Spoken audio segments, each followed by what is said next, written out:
வாழ்த்துக்கள். தினமும் ஜெபிப்போம். இந்த நாளிலே தோல்வியில் இருக்கிற ஒவ்வொருவருக்காக ஜெபிக்க போகிறோம். ஏனென்றால் தோல்வி ஏற்படும் போது அநேக நேரங்களில் மனிதன் தன்னைத்தானே இழந்து விடுகிறவனாயிருக்கிறான்.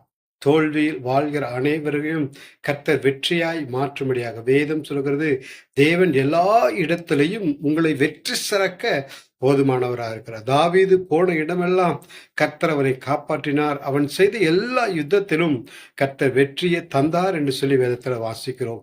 யோசுவா 31 நாளில் 31 ராஜாக்களை வீழ்த்தினான் என்று சொல்லி வேதத்தில் வாசிக்கிறோம். இந்த நாளில் தோல்வியில் இருக்கிற ஒவ்வொருவருக்கும் கர்த்தர் ஜெயத்தை தரும்படியாக ஜெபிப்போம். தகப்பனே, இயேசுவின் ரத்தத்தில் ஒப்பு கொடுக்கிறோம். தோல்வியில் இருக்கிற ஒவ்வொரு பிள்ளைகளுக்காக ஜெபிக்கிறோம். ஒவ்வொரு சகோதரருக்காக, ஒவ்வொரு சகோதரிக்காக, ஒவ்வொரு படிக்கிற பிள்ளைகளுக்காக, தகப்பன்மாருக்காக, தாயாருக்காக ஜெபிக்கிறோம். தோல்வி தோல்வி என சொல்லி துவண்டு போய் இருக்கிற அவர்களை கர்த்தர் தட்டி எழுப்பி எல்லா இடங்களிலும் வெற்றி சிறக்க செய்கிற தேவனுடைய வல்லமை வெளிப்படும்படி ஜெபிக்கிறாங்க. தோல்வியை கொண்டு வருகிற எல்லா முகாந்தரங்களும், தோல்வியின் மூலமாக வந்த எல்லா அனுபவங்களும் இயேசுவின் நாமத்தில் மறைந்து போகும்படி ஜெபிக்கிறாண்டவரே.